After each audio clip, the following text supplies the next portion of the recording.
저는 바나나를 무척 좋아합니다. 그런데 이 기억을 더듬어서 보면은 어린 시절 바나나는 굉장히 비싼 과일 중에 하나였습니다. 그때는 바나나를 하나 먹는 날이 1년에 한 번 있을까 말까 할 정도로 귀했던 그러한 과일입니다.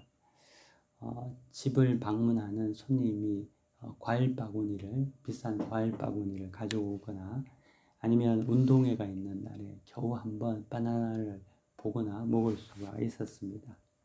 하지만 지금은 우리가 잘 알듯이 바나나같이 흔한 과일은 없죠. 여기도 1유로를 조금 더 주면 1kg의 바나나를 살 수가 있습니다. 요즘에 저는 이제 바나나를 자주 먹습니다. 그러나 이 바나나를 자주 먹는 게 제가 어린 시절에 바나나를 잘 못 먹었던 그 향수 때문에 바나나를 먹는 건 아닙니다. 바나나가 대중적으로 싸게 이제 팔리기 시작한 것도 벌써 한 30년 정도 된 것 같습니다. 제가 바나나를 자주 먹는 이유는 이제 바나나라는 과일이 가장 장에 부담이 적고 또 소화가 잘 되고 에너지를 공급해주는 그런 안전한 음식이기 때문에 그렇습니다. 북미나 유럽에 이민 온 가정의 2세 자녀들을 우리가 흔히 바나나라고 부릅니다. 왜 그러냐 하면 바나나는 겉은 누렇지만 제 속이 하얗지 않습니까? 겉모습은 한국인이지만 생각과 문화나 이런 모든 것들이 미국이나 유럽의 백인 문화에 더 가까운 경우가 많기 때문에 우리가 이민 2세의 자녀들을 바나나라고 부르는 것이죠. 이민 2세들은 자라면서 종종 자신의 정체성의 혼란을 겪습니다. 나는 누군가, 생긴 것은 한국 사람인데 내 속의 생각이나 문화라든지 어떤 모든 것들은 또 전혀 다른 어떤 서구화되어 있는 거죠. 한국말도 잘 못하고 문화도 이게 한국적인 건지 서구적인 건지 그러면서 자신의 어떤 정체성의 혼란을 경험하기도 합니다. 이러한 정체성이 제대로 잘 이렇게 가꾸어지지 않으면, 세워지지 않으면 성인이 된 후에도 그 정체성으로 인해서 굉장히 또 어려움을 겪고 혼란과 고통을 겪는 것을 볼 수가 있습니다. 그래서 부모가 자녀들에게 잘 바른 정체성을 가르칠 수 있도록, 그걸 심어줄 수 있도록 기도하면서 돕는 것이 참으로 중요합니다. 이처럼 사람은 나는 누구인가 이것에 대한 어떤 질문에서 자유로울 수가 없는 거죠. 왜냐하면 그 정체성을 통하여서 자기의 삶의 방향이 정해지기 때문에 그렇습니다. 오늘 성경 본문에서는 바울도 정체성에 대해서 말하고 있습니다. 근데 이제 바울이 말하는 정체성은 문화나 민족과 같은 그런 문제가 아닙니다. 그것은 구원으로 인해서 변화된 존재의 정체성에 대해서 말하고 있습니다. 오늘 성경 본문 우리 8절 우리 한번 다 같이 읽어보도록 하겠습니다. 한번 다 같이 읽을까요? 시작. 너희가 전에는 어둠이더니 이제는 주 안에서 빛이라. 빛의 자녀들처럼 행하라. 아멘. 자, 바울은 너희가 전에는 어둠에 속해 있었다 라고 이렇게 말하지 않는다는 겁니다. 바울은 뭐라고 이야기하냐면 너희가 전에는 어둠이었다. 너희가 어둠이다 라고 말하고 있습니다. 학교폭력 가해자들의 부모님들이 종종 자신의 아이들을 변호하면서 하는 말들이 있죠. 그게 뭐냐면 우리 아이는 원래 나쁜 아이가 아니었는데 나쁜 친구들과 어울리다 보니까 그렇게 되었습니다. 라는 그런 어떤 변명을 하는 것을 봅니다. 금묵자학이라고 해서 먹을 가까이 하면은 손을 더럽히고 옷을 더럽히는 것은 당연한 거죠. 먹이 묻는 것은 당연합니다. 그런데 바울은 오늘 성경 본문을 통해서 우리에게 정체성에 대해서 말할 때 환경의 문제가 아니라 존재의 문제다라고 말하고 있다는데 우리가 유의할 필요가 있습니다. 어둠 속에 있어서 어두워진 것이 아니라 존재 자체가 어둠이라는 겁니다. 요한복음 1장 5절에는 이렇게 말씀합니다. 빛이 어둠에 비치되 어둠이 깨닫지 못하더라. 그렇습니다. 우리의 존재 자체가 어둠이라는 거죠. 어둠 자체이기 때문에 나쁜 열매를 맺는 것입니다. 누군가에게 물들어서가 아니라 우리의 존재 자체가 원래 어둠이었기 때문에 자연스럽게 어둠의 열매가 나타나는 것이라는 거죠.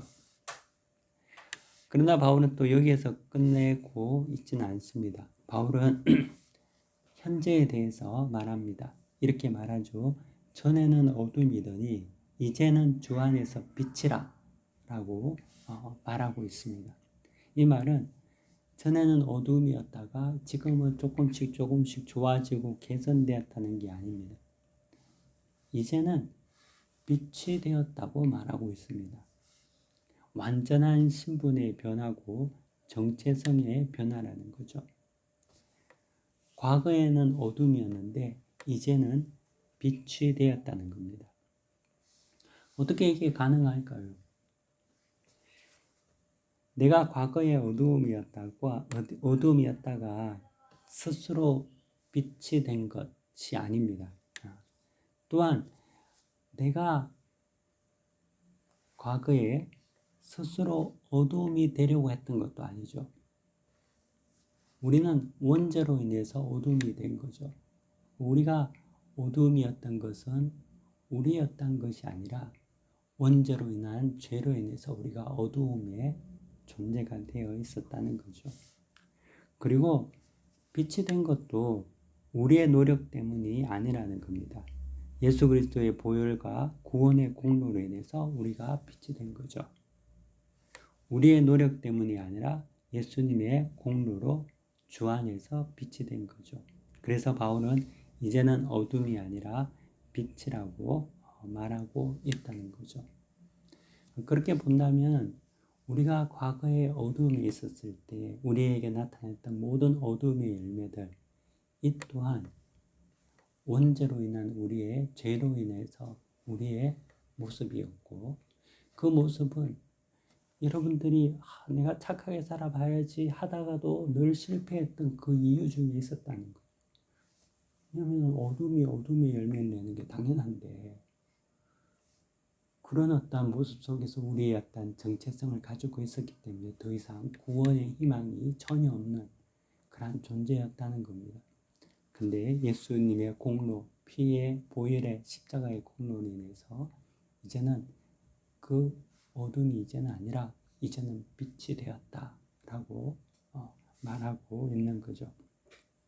그리고 바울은 동시에 이렇게 명령합니다. 이제는 어둠이 아니라 빛이다. 그렇기 때문에 빛의 자녀처럼 행해라 라고 명령하고 있죠. 작년인가 얼마 전인데요. 그 시내에서 집으로 돌아오는 길에 한국인 관광객인 중년 부부를 만난 적이 있습니다. 그분들은 이제 크로아티아에서 이제 여행을 왔다가 이제 여행을 마치고 다음 날이면 이제 한국으로 돌아가는 그런 분들이었습니다. 광장의 전차역 앞에서 이제 그분들이 이제 만났는데 그분들이 길을 좀 이제 찾지 못하고 어려움이 있는 것 같아서 제 말을 걸어보았습니다. 알고 보니까 이분들이 여행 중에 고속도로에서 이제 하이패스 구간들이 있지 않습니까? 근데 톨게이트에서 이제 잘못 진입하는 바람에 그 돈을 내지 못하고 그냥 이제 통과하고 나왔다는 거죠. 이제 그러면은 대개 렌트카의 경우에는 렌트카 회사에 나중에 통보가 오게 되고 뭐 약간의 더 페널티를 더 내게 되고 그렇게 해서 지불하는 그런 경우가 있습니다.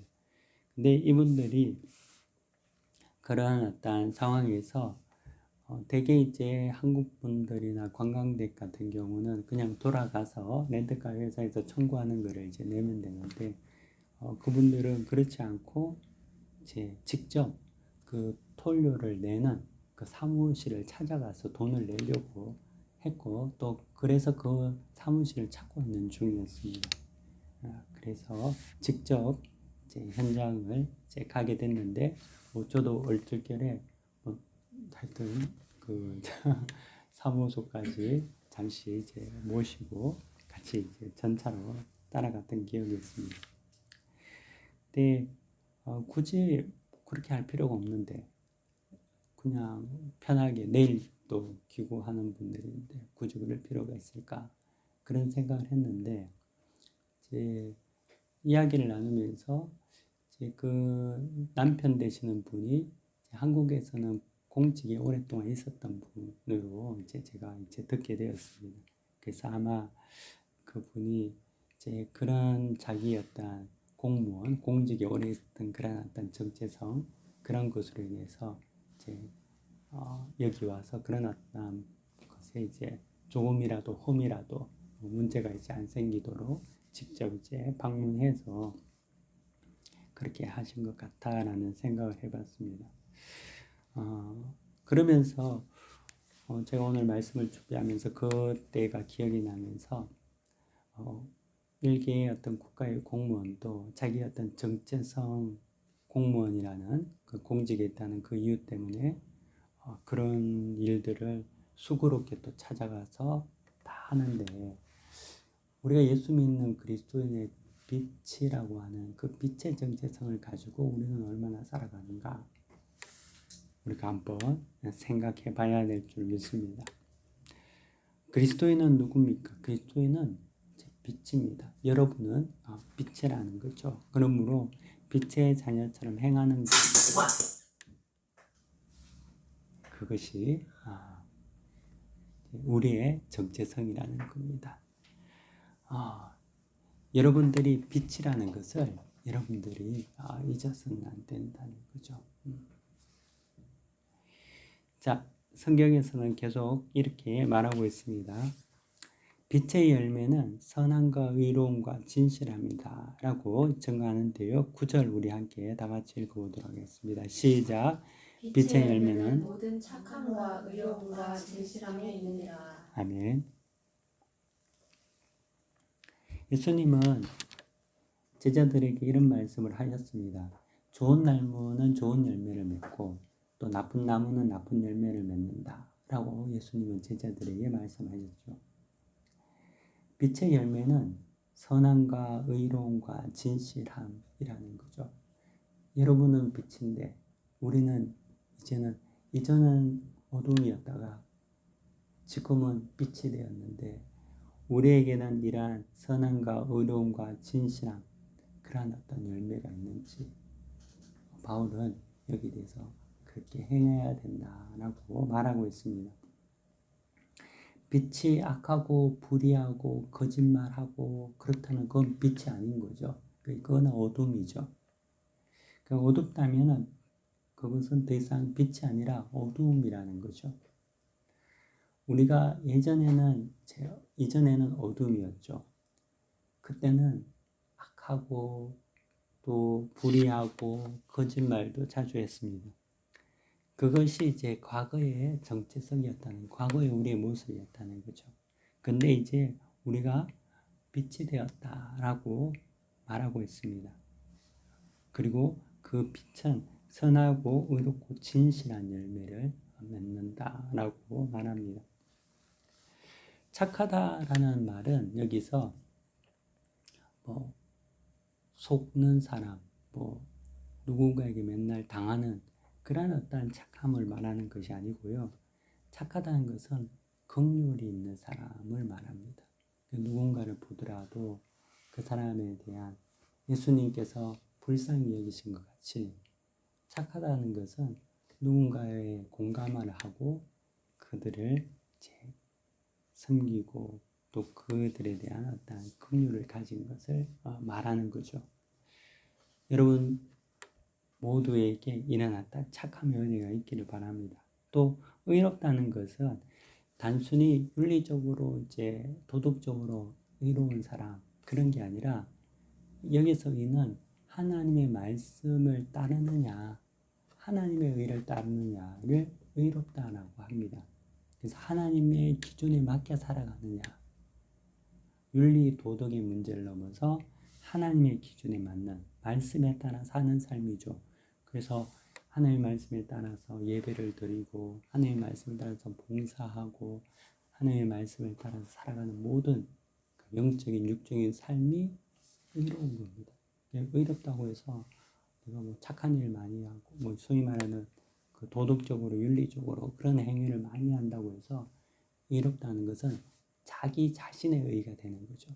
하나님의 의는 아니라는 거죠. 그리고 세 번째는 거짓이 없는 진실함이라는 겁니다. 진실함은 거짓이 없는 거죠. 지금은 얼마나 거짓이 난무하는 세상 아닙니까? TV 뉴스도 다 팩트 체크를 해야 되고 이 사람 말이 맞는지 저 사람 말이 맞는지 그리고 거짓을 그냥 만들어내고 조장하고 거기에 대해서 부끄러움이 없고 그런 어떤 시대죠. 그래서 진실한 사람들이 고통당하고 의로운 사람들이 핍박받기도 합니다. 하지만 빛의 성도인 우리는 거짓말을 하면 다 진실해야 된다. 우리 교회 안의 성도들은 그냥 착하고 의롭고 그 다음에 진실한 그러한 어떤 교회가 되고 성도들이 될 때 우리가 정말 빛으로서의 삶을 살아가게 되는 거죠.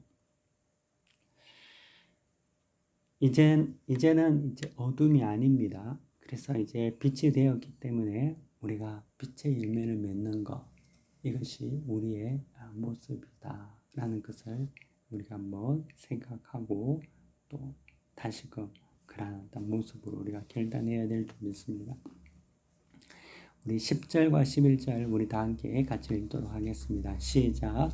주께서 지게 할 것이 무엇인가 시험하여 보라. 너희는 열매 없는 어둠의 일에 참여하지 말고 도리어 책망하라. 아멘. 여러분들 어두운 방에 한 줄기 빛이 들어오면 방이 밝아지지 않습니까? 그 빛이 있는 곳에는 이제 어둠이 존재할 수 없죠. 여기도 지금 창 밖에서 이제 빛이 들어오니까 어둡지 않죠. 어두움은 스스로 존재하는 것이 아니라 빛이 없는 곳이 어두운 곳이죠. 그래서 우리는 늘 빛 대신 예수 그리스도를 우리 마음에 모셔야 됩니다. 예수가 없는 곳이 어둠이라는 겁니다. 해가 지면 밤이 되듯이 예수가 없는 삶에도 늘 어둠이 찾아옵니다. 빛과 어두움은 함께 공존할 수가 없는 거죠. 빛이 있으면 어두움은 사라지게 됩니다. 우리가 예수 그리스도께서 빛이신 우리 주님이 우리 안에 계시지 않으면 우리는 어두움이 되게 되고 또 어두운 삶을 살아가게 되는 거죠. 성도는 어두움에 쌓여서 어두움에 참여해서 살아가는 그런 자들이 아니라 어두움을 드러내고 어두움을 책망하는 자들이죠. 왜냐하면 우리가 빛이라고 있기 때문에 여러분들이 가는 곳곳마다 다 빛이 비치고 사람들이 그 빛으로 인해서 어둠이 물러가는 그게 이제 우리의 어떤 정체성이라는 겁니다. 사실 뭐 저도 좀 부끄러운 이제 고백이지만요. 제 빛인데 빛의 밝기가 어떨 때는 좀 이렇게 약해지지 않았나 그런 어떤 마음이 들고 부끄러움을 느낄 때가 있습니다. 빛으로 더 담대하게 살지 못할 때 그런 어떤 모습이 있죠. 선교사로서 복음의 빛을 환하게 비춰야 하는데 때로는 환경과 또 상황이 너무 어둡게 느껴지고 또 강하게 느껴지면 빛이 움츠러드는 것 같이 느껴질 때가 있기 때문에 그렇습니다. 근데 전혀 그렇지 않죠. 빛은 항상 어둠을 이기게 되어 있는 거 아닙니까? 빛이 있는 곳에 어둠은 사라지게 되는 거죠. 그래서 우리가 빛이라면 모든 어둠을 이길 수 있다는 거죠. 빛이 약하고 강하고의 그 문제를 떠나서 빛은 어둠을 쫓아낸다는 거죠. 우리는 오늘 이렇게 예배 드린 같이 우리는 교회에 예배 드리는 아직까지 교회는 많지 않습니다. 그래서 때때로는 여러분들이 또 위축될 수도 있죠. 하지만 그런 어떤 여러분을 묶는 그런 어떤 모든 것들을 여러분들이 이겨내시고 이제 어두움을 빛으로 환히 비치는 그런 여러분들이 되시기를 바랍니다. 여러분들이 세상에 나가서 정말 빛으로서 사람들에게 예수 그리스도의 빛을 전하고 또 그리스도인으로서의 빛된 삶을 살아가고 그렇게 살아가는 데 있어서 움츠러들지 말고 하나님 앞에서 여러분들이 담대하게 나아가야 될 줄 믿습니다. 그렇게 되면 어둠이 물러가고 여러분들이 만나는 모든 사람들이 여러분들을 통해서 빛을 보게 될 줄 믿습니다. 사실 성경 13절 14절 한번 보도록 하겠습니다. 우리 한번 다 같이 읽겠습니다. 시작. 그러나 책망받는 모든 것은 빛으로 말미암아 드러나니 드러나는 것마다 빛이니라. 그러므로 이르시기를 잠자는 자여 깨어서 죽은 자들 가운데서 일어나라. 그리스도께서 너에게 비추이시리라 하셨느니라. 아멘. 자, 여기서 보면은 책망을 받는 모든 것은 빛으로 말미암아 드러나니 드러나는 것마다 빛이니라라고 바울이 증거하고 있죠. 그래서 빛이 어두움을 비추면 어두움은 드러나고 변화가 되는 거죠. 그리고 그 빛은 어두움을 죽이는 것이 아니라 어두움을 빛으로 다시금 드러나게 하는 그러한 어떤 일을 한다는 거죠. 그래서